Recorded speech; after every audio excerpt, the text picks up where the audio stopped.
Why does your scanner show the P1491 engine code? What does it mean?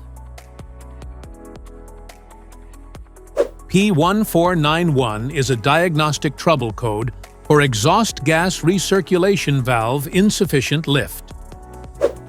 This engine code indicates that the EGR valve position sensor output signal value differs greatly from the command value in the PCM memory for a set time. Under this circumstance, stop driving and repair your vehicle immediately. So, what causes this imbalance? Here are the most common culprits. This code is caused by these possible faults in your car. Damaged wiring or connectors.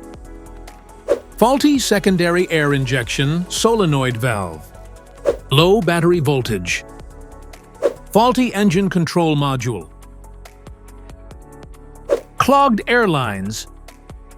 Secondary air pump issues. Each DTC code corresponds to a specific issue in your vehicle.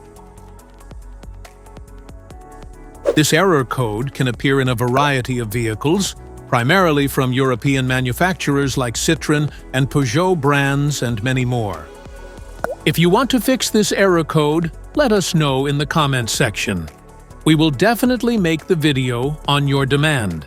If you like this video, don't forget to subscribe to our channel. Thanks for watching.